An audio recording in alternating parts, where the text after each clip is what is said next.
माननीय मंत्री सुभाष देसाईजी, राहुल टोळकरजी आणि इतर सर्व मान्यवरांना अभिवादन करून मी तुम्हाला आमच्या योजनेची ग्रंथ तुमच्या दारी योजनेची माहिती थोडक्यात देते.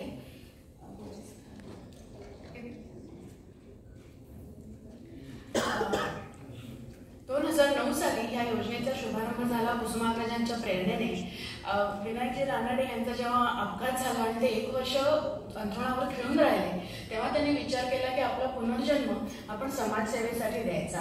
आणि त्यावेळेस त्यांनी मध्यमवर्गीय काय करू शकतो समाजासाठी, पण त्यांनी असा विचार न करता आपल्या सगळ्या मित्रांना विनंती केली की तुमच्या वाढदिवसाला तुम्ही केवळ एक पुस्तकाच्या किमती एवढी भेट कुसुमाग्रज प्रतिष्ठानला द्या.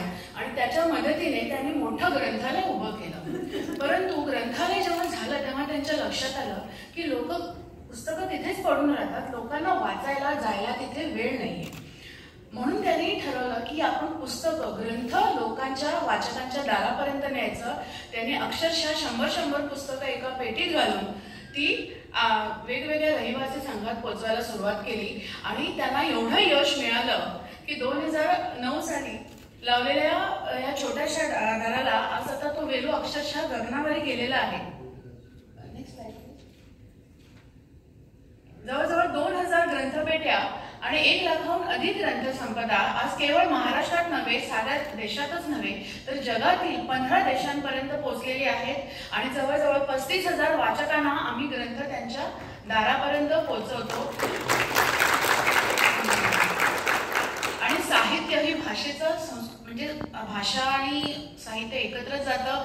तो संस्कृतीचा वारसा असतो किंवा आरसा असतो. त्याच्यामुळे साहित्याचा प्रसार म्हणजेच आपल्या भाषेचा प्रसार हे नेहमीच कुसुमाग्रज प्रतिष्ठानचं ध्येय राहिलेलं आहे. आणि ही पुस्तकं आता म्हणजे हॉस्पिटल्स, आधारश्रम, आदिवासी पाडे, कारागृह अशा सर्व ठिकाणी जातात. इतकेच नव्हे तर त्यांच्या बोलक्या पेट्या अंधांसाठी पोहोचवल्या जातात. त्याशिवाय आम्ही इथे जे 2014 साली पहिल्यांदा दुबईमध्ये ग्रंथ बाहेर परदेशात आले आणि तिथपासून ही योजना सुरू झाली.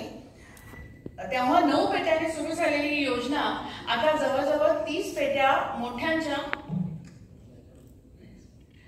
आणि 10 बालपेट्या, 5 तरुणाई पेट्या आणि त्याचा प्रसार केवळ दुबईपर्यंत न राहता पूर्ण फ्युजारा, शारजा, अजमान, अबुधाबी, मुसाफा ते थेट रुएस म्हणजे याचा दक्षिण टोकापर्यंत आता आमच्या ग्रंथपेठ्या लोकांच्या घरी निशुल्क उपलब्ध आहेत. ही सेवा पूर्णपणे सर्व वाचकांसाठी निशुल्क आहे. आणि ह्याचं संपूर्ण जसं ह्यांनी आता मी सांगितलं की आपल्या वाढदिवसाला एक पुस्तकाची किंमत देणगी द्यावी, अशा प्रकारे लोकसहभागातून ही योजना पूर्णपणे आकारलेली आहे. आमचे 25 सेवाभावी समन्वयक याच्यासाठी कार्य करतात. आणि दर 3 महिन्यांनी आम्ही पेट्या बदलतो. त्याच्यामुळे नवीन पुस्तकं वाचकांना वाचायला मिळतात. त्याचा लोकांना खूप आधार मिळतो आणि आम्हाला खूप छान लोकांकडनं प्रतिसाद मिळालेला आहे. आमचे जवळजवळ 300-400 सभासद आता आहेत आणि शिवाय त्याचा फायदा घेणारे इतर वाचक किंवा आमचे सबस्क्रायबर्स तर भरपूर आहेत. त्याच्याशिवाय केवळ एवढंच न करता आपलं साहित्य अधिकाधिक लोकांपर्यंत पोहोचवण्यासाठी आणि वाचकांबरोबर आम्ही साहित्यिकांना बोलवून त्यांचा संवाद घडवून आणतो. आतापर्यंत आम्ही अनेक कार्यक्रम केलेले आहेत. 2016 साली श्री प्रवीण ढवणे, डॉक्टर अरुणा ढेरे, श्री अच्युत गोडबोले, ज्ञानेश्वर मुळे, पानिपत का विश्वास पाटील यांचा कार्यक्रम गेल्याच ह्याच्यात झाला. डॉक्टर उल्हास कोल्हटकर आणि आमच्या बालवाचकांशी संवाद साधला. अशा प्रकारे आम्ही अनेक कार्यक्रम आयोजित करतो आणि आपले साहित्यविषयक जाणीव वाढवण्याचा कार्यक्रम करतो. मला वाटतं की साहित्यावरती कार्य करणारी कदाचित युएईमध्ये एकच संस्था असेल. आणि महत्वाचं असं आहे की जर मराठी भाषा टिकवायची असेल आणि तिचं संवर्धन करायचं असेल तर त्याचं बीज मुलं लहान असताना त्यांच्या मनात रुजलं गेलं पाहिजे. आणि म्हणून आम्ही लहान मुलांसाठी खूप कार्यक्रम आयोजित करतो. त्यांना सर्व सणांची माहिती देतो. आज आमच्या मुलांना जर तुम्ही विचारलं तर ते महाराष्ट्राच्या सगळ्या थोर नेत्यांची, शिवाजी महाराजांची माहिती सांगू शकतात, पोवाडे गाऊ शकतील, अभंग, भारुड सगळं गाऊ शकतील.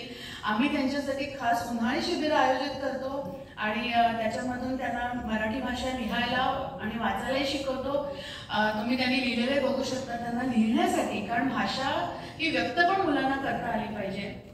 तर त्या दृष्टीने पण आम्ही त्यांना उत्तेजन देतो, आमच्या वाचकांना पण आम्ही लिहायला उत्तेजन देतो आणि त्यांनी लिहिलेली पुस्तक परिषद आम्ही आमच्या वेबसाईटवरती वगैरे प्रसिद्ध करतो.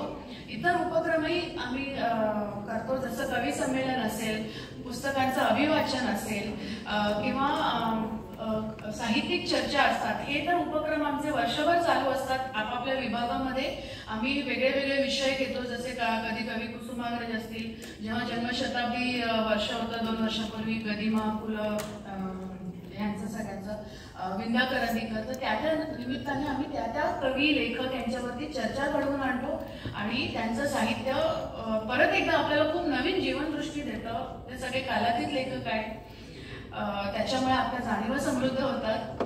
आम्हाला साहित्यविषयक कार्यक्रमांमध्ये मराठीचं प्रतिनिधित्व करण्यासाठी खास बोलावलं गेलं होतं अबुधाबी इंटरनॅशनल बुक फेअरमध्ये, आणि मराठीसाठी खूप आनंदाची बाब आहे, कारण माझ्या लक्षात आलेलं की तिकडे बऱ्याच भाषांचे स्टॉल असतात इंटरनॅशनल फेअर्समध्ये. भारतातर्फे नॅशनल बुक ट्रस्टतर्फे सुद्धा बऱ्याच भाषांचे स्टॉल होते, परंतु तेव्हा मराठीचा स्टॉल नव्हता. तर त्यामुळे आम्हाला मराठीचं प्रतिनिधित्व मिळालं, आम्हाला तेव्हा खूप आनंद झाला. लक्ष घालून की नॅशनल बुक ट्रस्टतर्फे मराठी पुस्तकांचा प्रसारही प्रत्येक देशात होण्यासाठी प्रयत्न केले पाहिजे. मराठीचं साहित्य खूप समृद्ध आहे. आता ह्याच्या पुढे आमची इच्छा हीच आहे की युएई मधल्या अधिकाधिक मराठी कुटुंबांपर्यंत पोहोचावं. त्याशिवाय तरुणाई ही आम्ही आता नवीन संकल्पना सुरू केलेली आहे. ह्या संकल्पनेतर्फे जी मुलं आता आमची बालपेठीत त्यांनी सहभाग घेतलेल्या लहान मुलांची पुस्तकं ती वाचत होती, आता थोडी मोठी झाली आहेत आणि त्या वयाची पुस्तकं त्यांना मिळावीत म्हणून आम्ही आता तरुणाई ही संकल्पना आणलेली आहे आणि त्या वयाला आवडतील अशी पुस्तकं निवडून, खास समिती आहे आमची त्याच्या कुसुमाग्रज प्रतिष्ठानची, आणि ती निवडून त्याच्या ग्रंथपेट्या बनवतो. तर हे जे ॲडोलसंट वय असतं 14 ते 18 ह्या वयातल्या मुलांना आता आम्ही अधिकाधिक आपल्या मराठी साहित्याशी, मराठी भाषेशी जुळवून आणि त्यांनी ते विसरू नये म्हणून आम्ही खूप प्रयत्न करतो. आणि अधिकाधिक साहित्यिकांना इथे भेटीला बोलवायची इच्छा आहे. आणि निःशुल्क सेवा असल्यामुळे अर्थातच आमच्या काही अडचणी असतात, परंतु महाराष्ट्र सरकारने यापूर्वी आम्हाला काही देणग्या दिलेल्या आहेत आणि माननीय मंत्रीजी यांना मी परत एकदा विनंती करते की शक्य झाल्यास आम्हाला अधिक अनुदान मिळवून दिलंच आम्ही परदेशात त्याचा प्रसार करण्यासाठी नक्की वापर करू. आणि आपल्या सर्वांना पण आवाहन आहे की जमल्यास आमच्या योजनेला जरूर मदत करा. आपल्या वाढदिवसाच्या दिवशी, आपल्या कोणाचे नातेवाईकांच्या वाढदिवसाच्या दिवशी किंवा स्मृतीनिमित्त तुम्ही आमच्या संस्थेला देणगी देऊन आमच्या पेट्या प्रायोजित करू शकता. ही आमची संकेतस्थळ आहे, त्याच्यावरती तुम्ही कधीही आमचे कार्यक्रम इथं बघू शकता.